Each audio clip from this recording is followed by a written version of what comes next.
So, how do you live in the here and now, in the moment,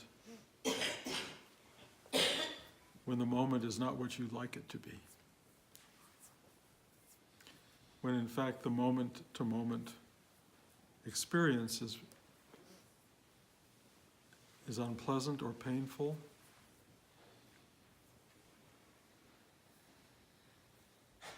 or unacceptable, and all you want is out.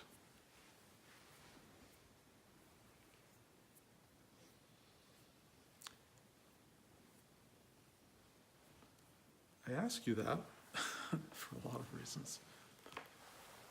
One is I have a terrible IT band stretching my leg, and it's been painful for the whole class. And so I just didn't want to be teaching. And yet you gave me no choice, since you're all sitting here.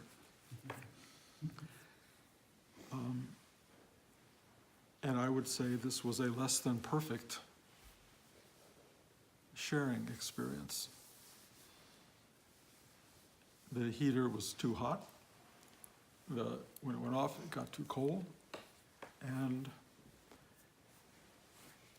all of these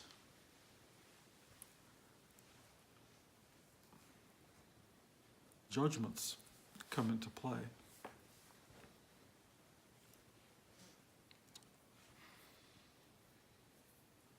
The world around us does not feel at this moment in time like a safe place. And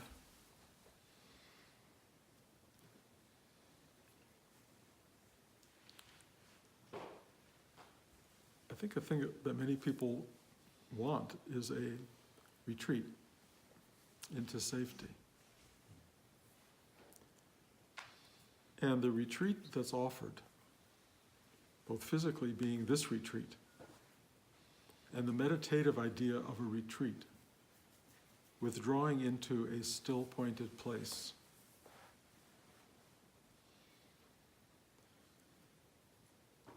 is really the only access we have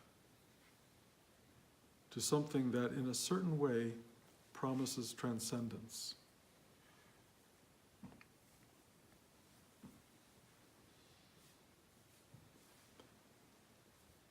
But it's very hard to arrive at transcendence when you don't like what is, or where you are, or the world around you. When you're looking for escape into whatever you choose to escape into.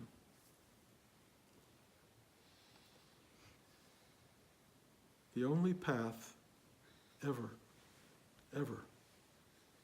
is through. Period. You cannot go around. There is no end run around your life. It's a direct line. It is a direct line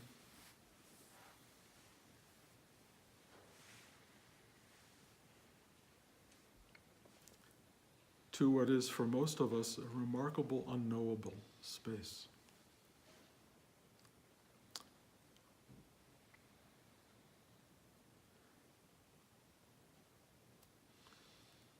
We have people telling us all sorts of teachings about where this life we live is headed. There are mythologies from day one. My 4-year-old grandson was trying to persuade me that we are living on the back of a turtle, floating in space. I remember that when I was 4 as well. It may be as accurate a picture of what's going on as any of the other pictures that we have. The mind creates a journey, and we buy into the reality that we like, or the reality that we don't like. But we buy into a story.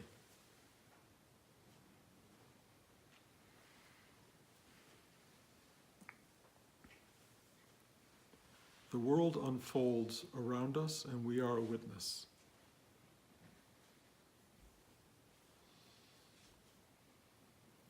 We who lived in the 20th century, especially the second half of it, got to experience a kind of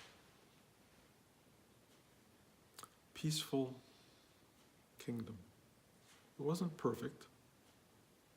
There were wars in other places, there were things going on, there was upheaval, but there was a real sense of unfolding into something potentially better, and there was a wonderful sense of purpose.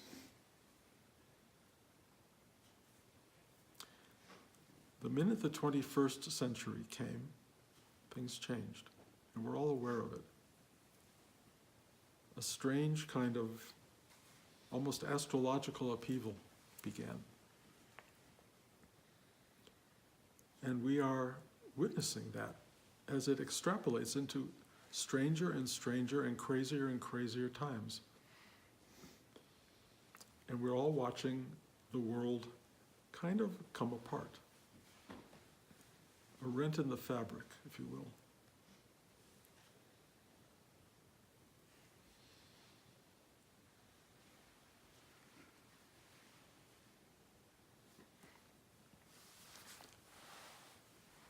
Something appears to be infecting the world.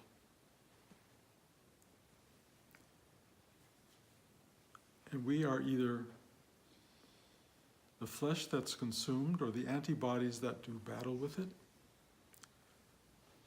or we are the witnesses to what is.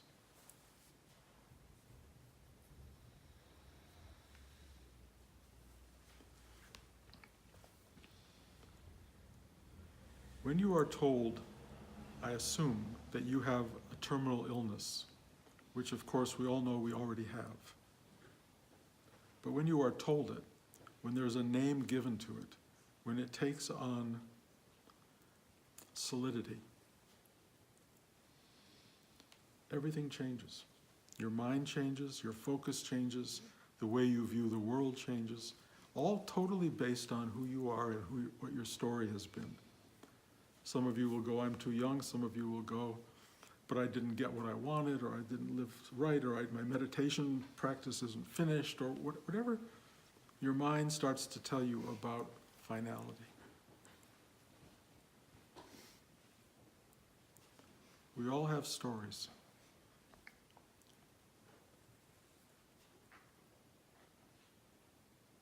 We are in the midst of a collective story, something very strange, truly, going on, with little demarcations like the election in 3 weeks, which may shift the story one way or another way. And we all have great investment in it going one way or another way, and in fact, we live in a country in which almost half the country wants to go one way and half wants to go another way, which creates an enormous amount of conflict and drama. And then in the middle of all of that, scientists are coming to us and telling us something that they've been whispering in our ears for a while, but is getting louder, that the earth itself is sick. The world we live in, that we inhabit, is unhealthy. Not only are they telling us it's unhealthy, but they're saying we have only the tiniest little moment in time to possibly make it healthy again.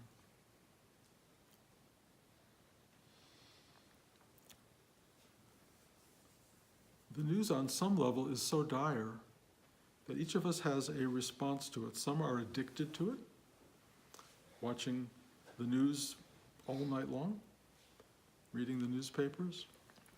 Some people have chosen to turn it off or tune it out. Some people have really retreated to their meditation as a place of, well, at least I can go here. There's a stillness. And it is really one of the great gifts, if you have a meditative practice, that you can find, if you will, the elevator that lifts you up and above the fray and allows you a certain kind of perspective on all of this, which is much bigger than what's going on. It's almost like the astronauts rising up into space and looking down at this fragile planet. So, you can look down at this fragile planet and you can see its beauty, its glow, its sparkle. But all of the astronauts return back to the Earth. From up there, yes, you're not touched by all of the events of the world unless they're broadcasting it into the space capsule you're in. While you're up there floating through space, you can look down on the beauty of it. You have transcendence. You have a certain kind of perspective that includes the totality. But it's not until you go back into the Earth and you land and you get out of your capsule and you're back on the Earth that you discover, among other things, possibly the Earth is too hot. It's becoming uninhabitable. That people are tribalizing and fighting one another. That your spiritual life, or let's say your astronaut life, that allowed you to rise up off of the Earth into this incredible perspective, was only good if you never returned back to the Earth. There will come a time where that will happen, where you will blast off and return will not happen. But as a meditator, you come back every time you return from your meditation, you are back in the world of what is.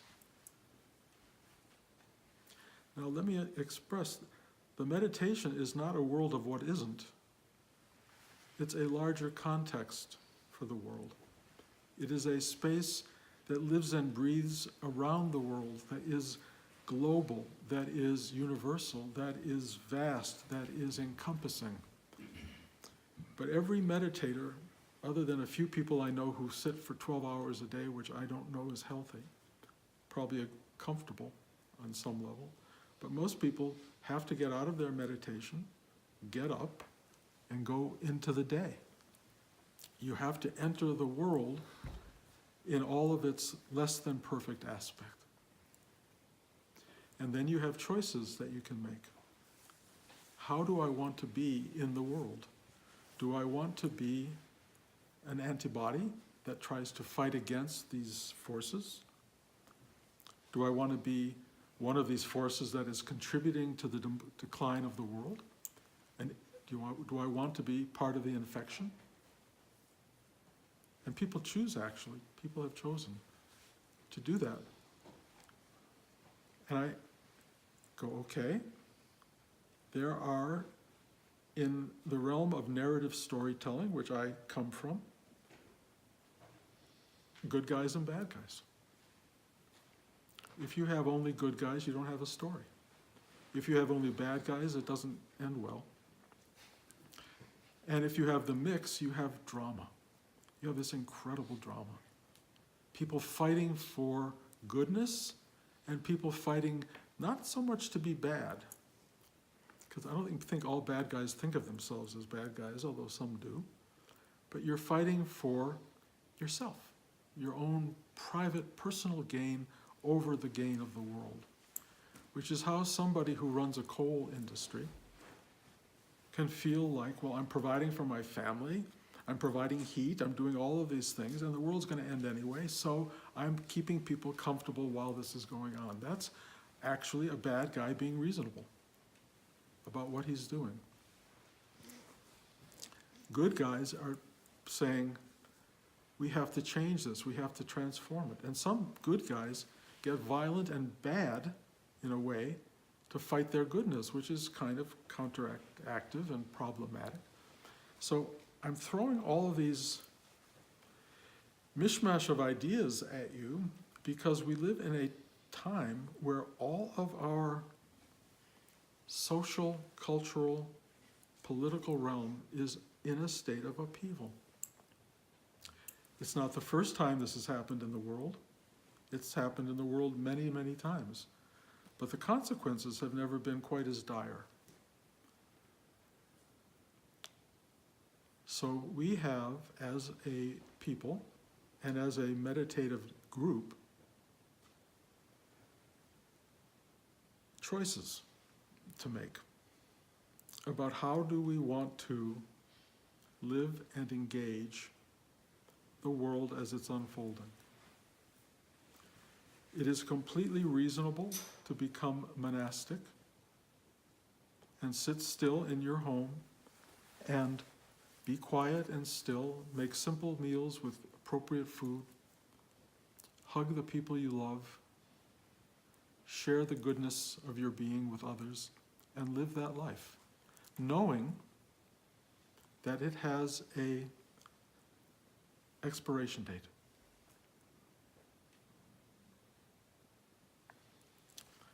Now, of course, we all have an expiration date. So the difference tends to be that the generalized expiration date includes everyone, whereas our own expiration date is quite singular. We've never really had to deal with, in our culture, a date that includes masses and masses of people, and maybe all people. I know talking about this is going to be very offensive to people, some people. Why is a meditating teacher, a meditative teacher, a spiritual teacher, talking in such dire terms?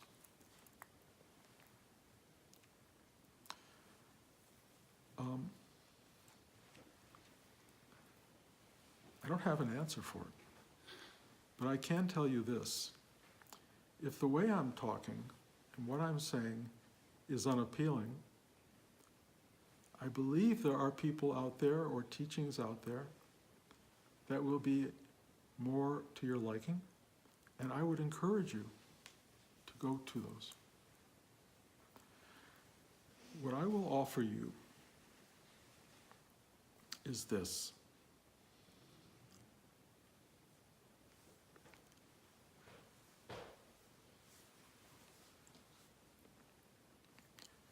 When I sat with the Dalai Lama as a kid, and we had a long 3-hour talk, he was talking to me about man's lifetimes are getting shorter and shorter and shorter. And I said, Your Holiness, I don't think that's true scientifically.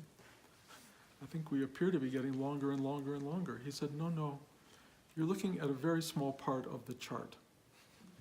The graph really goes like this. It looks like there's a little uptick right here, but it's really heading in this direction. And he started talking to me about kalpas. Kalpas are vast periods of manifested space and time. Vast. In a kalpa, and I can't speak to this with scientific or even true Buddhist teaching, but as I understand it, kalpas incorporate multi-manifestations of the universe. Almost like a breathing, multi-trillion year infinite expansion and contraction of existence. We exist for a millisecond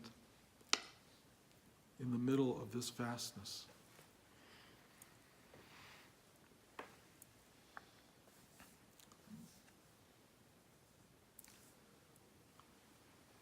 All of that describes a kind of manifested awareness, the birth and death of materialized reality, contained within something that is not materialized, that is presence, consciousness, awareness, that has no time and no space at all. So there are billions of universes that come and go within this exquisite, indescribable, unknowable, I'll call it stillness, but It's just a word. When you meditate, when you sit inside this formulated, manifested body that you have gotten, that took billions of years in this particular universal cycle to create out of dense matter, this living, breathing thing that has your name on it, this thing that has a history, that has an age, that exists within a time frame, that can be beautiful and exquisite or can be tumultuous and problematic. Here you are. Somewhere in that manifested reality that has your name is a key or a code, if you will, that will, if you can find the key, open you up to something that makes no sense, that has no explanation.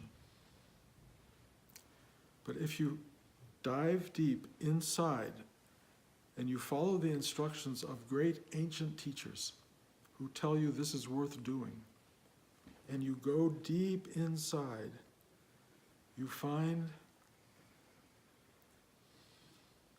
I call it a doorway, if you will, to an elevator. They call it the doorway to the temple, and they've always created the sense of you go inside and you find this place of nourishment and love and compassion and well-being, which is very real, but it also has a uprising, elevator-like quality that once you step inside and you get very quiet, it just starts to go.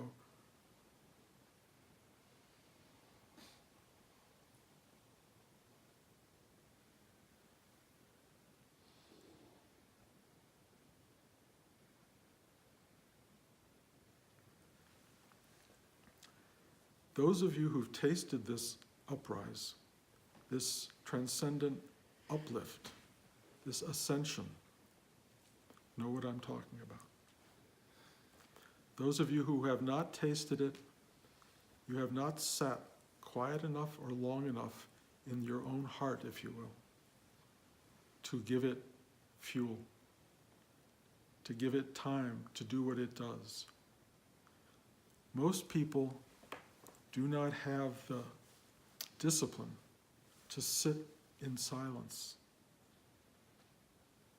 and find that uprising energy that wants to carry you into a level of truth and knowing that is not anything you can even bring back to the earth when you come down. You can't bring it back as knowledge, you can't bring it back as anything other than remember to sit still, breathe, enter, rise. Remember, go to that space and do it. Don't say, I'll do it tomorrow. Don't say next week. Don't say, I'm not sure this is real. They talk about it, but I've never really felt it. Give yourself the option of sitting down, going deep inside, and finding that uplifting energy that wants to take you home. Go inside and find that.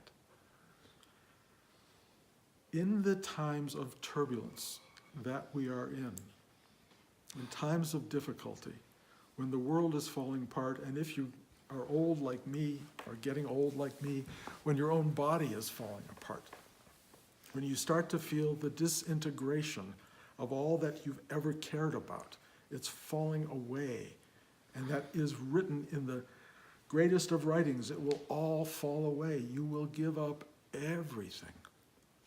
When that starts to happen, maybe that will give you a signal to do the one thing that's smart, is go to that place that does not fall away. Find that space. The whole idea of meditation goes against the grain of manifested mind. The mind loves activity, it loves doing, it loves action, it loves acquiring, it loves growing, it loves attaining, it loves all of that stuff, which is all absolutely fine while you're in a manifested state. But the greatest wisdom of all wisdoms is it's impermanent. It will not last. So why would you build your house in an temporary, impermanent space?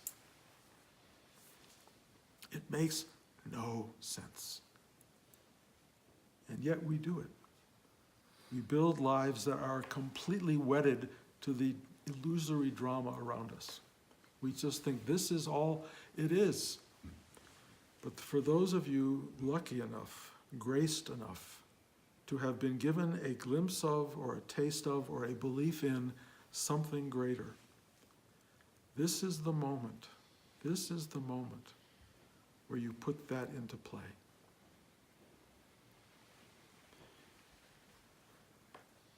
It kind of makes you the good guy. It kind of makes you the antibody. Instead of being the infection, instead of being the bad guy, instead of being the thing which wants to destroy the world, you work as a kind of counteractive force.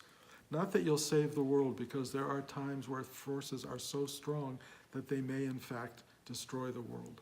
There are forces that can enter your own body that may and will at some point destroy you. The you that you have for a short period of time. It is going to go away. It is all going to go away. Learning to allow it to go is the teaching. Learning to surrender, learning to let go is the teaching. Why is it a teaching? Because learning to hold on is absurd. Learning to hold on to the very thing that has to be taken away is a source of suffering, incredible suffering. The loss of your own mind, your own body, your own story, your own family, all of that, that's horrifying on some level. But the loss of the world and the loss of trees and sky and space and food and communities, that's even more upsetting.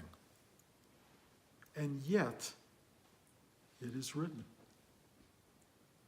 It is happening. We see it happening. It may not happen the way we project it. For all we know,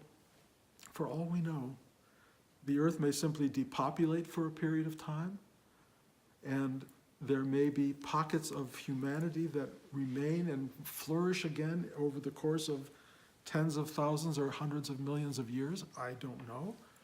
You don't want to write off this human journey. It's way too big and way too magnificent for it to suddenly just go away. But if you look at past history, civilizations and lives and communities come and go. You are going to go. The world you know is probably going to go. So, here we are at this very moment, right now, sitting in meditative stillness, trying to find a way to be and to accept what is. That's what we're trying to do. Trying is a funny word because it implies that you actually have something to do. The truth is, it's just happening. It is just happening. And you're either with it or you're not. You're either a yes or a no. You're either following out your own instinctive drive or you are in battle mode. Or maybe both. But you can, in the process of sitting still, entering your own heart, rising up into something greater, your entire being can be informed by the what is of existence. And you will know, at least I can tell you I know, that what is there at its core is, and this is something I've said many times, and I am not the first to say it, beauty, love, truth.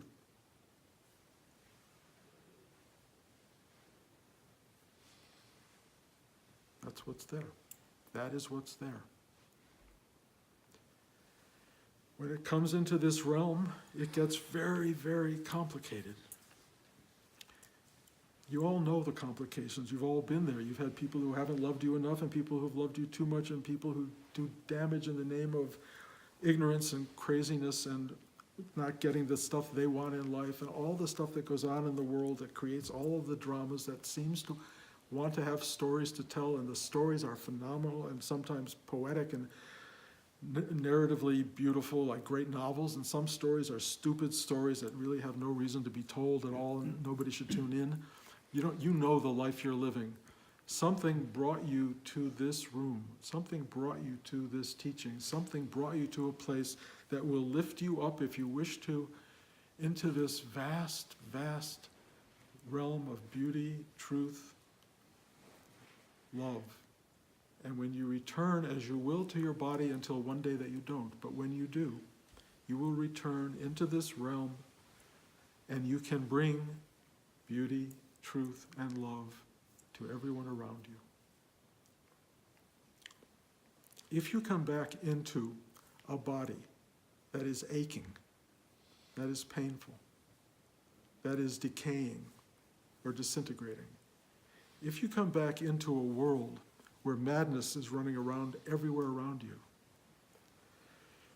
finding that voice will be a challenge. It will be difficult. How do I bring love, truth, and beauty into the suffering that I am experiencing? How do I do that? I sat here teaching class today and my leg was killing me. And as my mind tends to do, it basically went to Christ on the cross. And I understood how hard it was for him to do anything. How to sit around and feel love and truth and beauty, and all he felt was forsaken. And I totally got it. Yes, we are and will be at certain moments in life forsaken. We will be forsaken. If you want to know the hardest and the most important and the most valuable teaching in the world, it is to allow yourself to be forsaken. Allow it. Don't fight it. Don't create stories around it. Don't try to beat yourself up because of it. You're not a bad human being. Christ was not a failure on the cross. He was in horrible pain, horrible suffering, and all he wanted was the elevator into oblivion, if you will, or truth, love, beauty, and it wasn't coming. It wasn't coming. And he hung there, suffering, as we may all suffer. It's why he suffered, in fact. He tells us that his reason for coming here, because suffering is inevitable in the human condition, and we are all going to go through it, and we are now starting to experience it societally. And I get the extra added bonus of physically, and that can happen. And you are hanging on that cross, abandoned, forsaken, and then what?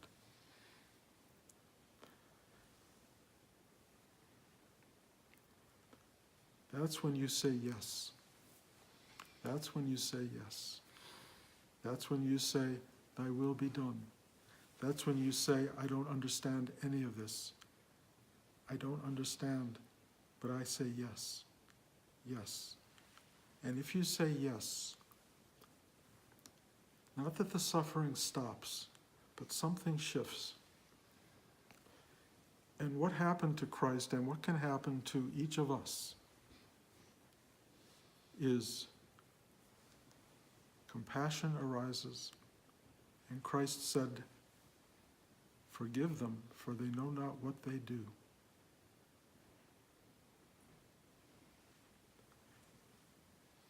And this extends out not just to the people who are tormenting you directly, but to the masses, the societal masses that don't know what they do.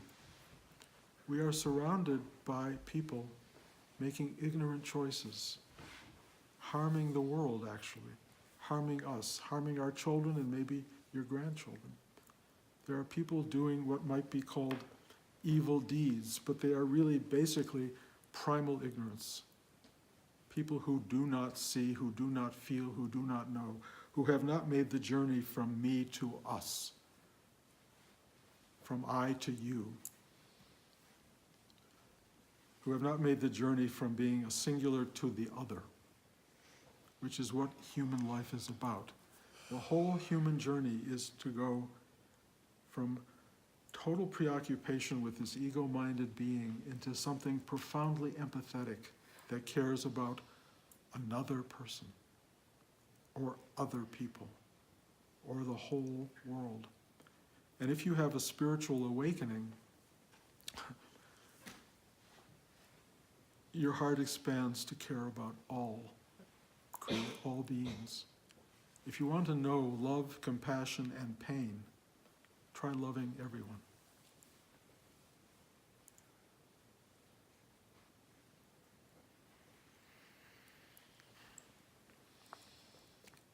So what I'm trying to say to everybody is, one, I don't think it's going to get easier.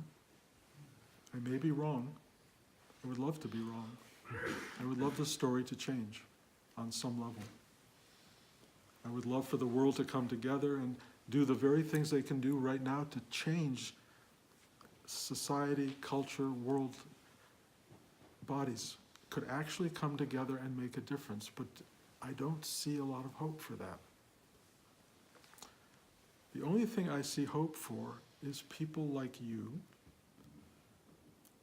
who hear this message, who can sit down in the midst of all of this chaos and madness, take a breath, and just sit at the door to the temple and wait for it to open, or knock, or ask, seek, and see what happens when this door starts to open. And you can even push it a little bit, just push, because it's not locked really. Just push. Go inside, be welcomed by your own self in a space of solitude and beauty. Feel the love, feel the truth of that space, and watch as it begins its journey into some ascended clarity. Know whatever it is that you know in that time and space, or timeless, spaceless being. Allow it to come back with you, back into the world, and to the best of your ability, share it with another or with others during this time of difficulty. That's something you can do. And if you do it, it will not necessarily save the world, but it will welcome other people, possibly, into the embrace of the infinite, timeless, spaceless beauty, love, truth that we all manifest. That's what we can do. So I share this with you because I don't know what else to offer. I really know that there are people who've listened to me recently who have found these kinds of talks to be repellent, as do I, by the way. But I cannot hold back from speaking. And truly, if every one of you decides to go look for people who bring you only pure light, which God bless them for doing it, and God bless you for finding it. Go. I free everybody. I mean, I never try to hold you anyway. But find that. But what you may end up finding is another story. Be prepared. Or someone who's able to get large crowds by talking and preaching light.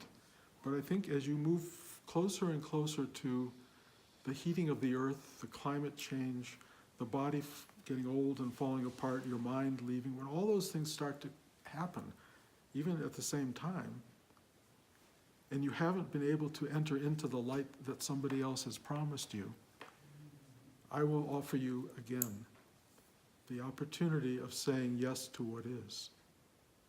Yes to what is. And you will discover what is light and dark, good and evil, up and down, in and out, day and night, infinity and time, eternity and manifested space, all at the same time. Incomprehensible, but you will find it. And if I'm wrong, if you're on your own journey, and you're on your own path, and you're on your own adventure, you will find the truth, the love, and the beauty that you were meant to find. Not the kind that I transmit, because that's what I found. The kind that you were meant to find. And each of you are meant to find your truth, your beauty, your love, as only you can. Nobody else can find it in the terms that you need. So I implore you, and I encourage you, and I send out all the best wishes I can to help you in that journey, because that's the one you don't want to make a mess of. That's the one you want to work. In a way, you've already done it. In a way, this is a hard one, you are already the embodiment of the love, the beauty, and the truth that you're seeking. You are already that. You are already that. If you can just believe me, it'll be very personal, it'll be quite remarkable, but you will discover you do love who you are. And you've earned it. So,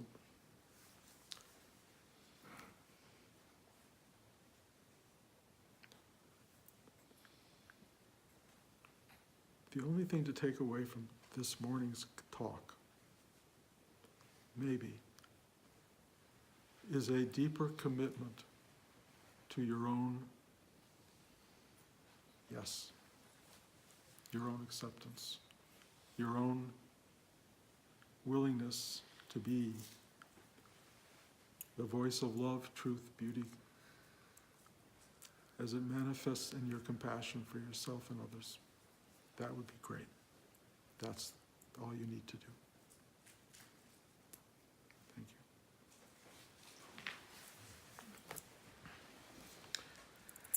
I don't know if you have questions for this kind of talk, but if you have questions, that's fine. If those of you feel you can't wait to get in your car and go home, I'm totally on board with that as well. I kind of want to get in my car and go home. But on the other hand, I really have been given a responsibility to sit here and say this stuff to anybody who wants to hear it. So I will stick around, and there will be another class in 3 o'clock.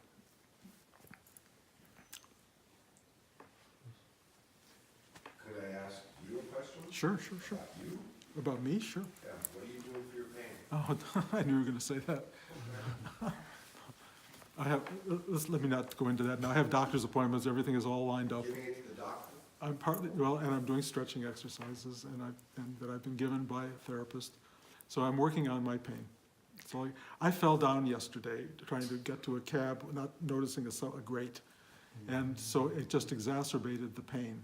So I've had, between last night and tonight, a friend gave me a Vicodin, I'll tell you that. That helps. That's what I did. But if you want to go into a whole talk and lecture on alternate therapies, that's fine, but let's not do it on this talk. Okay, I have a different kind of question about you. okay. Just about your experience teaching, because I recall reading in one of quotes of Rudy in John's book, been talking about, well, that these different influences and teachers that he had in his life and kind of different streams of, you could say, lineage or energies. He likened it to baked bread, like once it all comes together, you can't separate it, and he was kind of, that was what was coming through him, but sometimes particular influences would come through more strongly, like Nityananda or Tibetan or whatever. I was just wondering if that's an experience you have when you're teaching, or what, if that relates to your experience. Or... I can't associate any names or any traditions anymore. I think I described to you when I came back from India a year and a half ago, after having not been there for 50 years. What happened to me in India was very unexpected, but it was the end of my viewing the world through a Eastern lens. My spiritual journey as a Hindu, Buddhist, whatever, was over, as is my Judeo-Christian. It doesn't have a particular point of view. It doesn't have a name. I can't even tell you it has anything other than what arises in the moment. And I can't even tell you that that's real or meaningful. All I can tell you is it's what's happening. And if it has resonance for anyone, then fine. If it has no resonance, then I wouldn't show up here. Both I and any of you. This is coming from the deepest space that is available for this person being Body Bruce. And it expresses itself quite on its own terms. And I hope and pray it's true and real, and that it has the love that I think it carries, and that it has some of the beauty that I think it carries, but I could be full of shit. I really know that. And I keep wanting to tell that to people because I don't want to be the arbiter of, well, Bruce said, therefore it must be, or Bruce said and he's totally out of it. I'm admitting right now, who knows? Who knows? If it has any ounce of truth, beauty, love that works, take it, hold it, use it. If it doesn't, find it. To me, the journey is so deeply yours, not mine. I'm on my journey. My journey has a certain amount of communicative quality to it. It needs to be spoken. I was kind of created with that. I've described this, many, many times about that LSD trip I took in the 1960s, and I came back from it after having what I thought died and gone way beyond the beyond. And I said, why am I back? And they said, to tell people what you saw. And that's 52 years ago. 53 years ago. That's what I've been doing. It's a strange mission, but it's been evolving and changing, and it's been, in many ways, it was very directed by Rudy. What's really interesting, the two great teachings I got in this lifetime, one was Rudy, teaching me surrender, ask for help to surrender, to let go, as a vital core component of any kind of spiritual journey. And the other was the Dalai Lama teaching me the word and the meaning and the truth of compassion. The compassion was the last thing that finally dawned, and that's been recent. I always thought compassion was the most simplistic, uninformed idea. It's like, oh, compassion. It's not, oh, compassion. It is at the center of the human experience. Those two things have been a lifelong continuity. although the compassion has been moving very slowly, and the surrender was the work that brought me to compassion. These two forces together have allowed me to sit here and to speak this way. I'm also very much a human being. You know, in a sense, the awakening that took place, 9 years ago, I thought Bruce was completely obliterated, and then I discovered Bruce was just found a level of being so beyond the Bruce guy that it wasn't Bruce was gone. It was just like, there's this unbelievable vastness that I am. I am, not Bruce, because Bruce is still that thing, this body thing, but this other thing, and that I am thing, we all are. We all are. And whether we wake up to that or don't wake up to that, we're still it. And what speaks through me is the truth of your reality, not my reality, our shared reality. And that people walk around not knowing it is a sign of incredible grief and sadness for me. I cannot tell you how hard it is to look at people walking around in a state of abysmal ignorance, doing terrible damage to themselves and others and the world, and not knowing what they're doing. And it breaks my heart because they don't know, and I can feel only one thing as a result in that brokenheartedness: compassion. Because one day they will learn, and I know from my own journey over these 50, however many years, and probably billions of lifetimes, this is not an easy ride. It's just not. And when you get to this period of decomposing, which is what age is about, when they start literally taking everything away, if you haven't learned to surrender and let go, it's nothing but failed battle day in, day out, every night and every day. That is horrible. So the trick is, hand it over, be gracious, let it go. But the real test of your spiritual journey is the end, this old age thing. And there aren't many books that I know of that really get at it. You know, it's really, you know, most spirituality is for young life, you know, how to live your life, kind of. It's really how to die. It's really how to let go of all this stuff. But you can't let go of it if you didn't have it, and that's something Rudy said very clearly. You can't let go of what you haven't had. So you better go out there and get it. Have it. Have everything and know what it is. And I've been very blessed. I've been given a life in which everything was fulfilled. Everything was given. And now I'm letting every bit of it go. Most of it is not hard because I don't care. You know, it's gone. It's not of interest to me. But some of it, like my grandchildren, are beyond precious. So I have to put this energy at work in letting that go, because it's the hardest thing to let go of. And yet I have to do that. That's my practice at this point in life. And that's what we do. We live a life of getting, acquiring, and letting go kind of simultaneously, but we don't know it. Anyway, you started me talking again. I didn't mean to do that.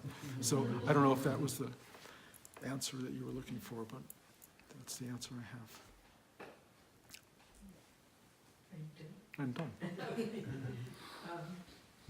Practical things then. I just want to remind you there's a basket sitting over by the door here. And we have to gather money for using this space, and that's $20 for whatever time you spend here. And for dinner tonight, if you're going to come into dinner, we are collecting $25 a person to cover the cost of dinner. At the end of the day, if you're here, I'll give you more information about time that's for dinner. And so hopefully we'll have enough to cover the cost of everything. I mean, I will say this just for the record. None of this would happen without Blanche. I wouldn't be here, Blanche, none of us would be here if she didn't support this whole effort. And she is, I mean, I'll tell you what, marriage is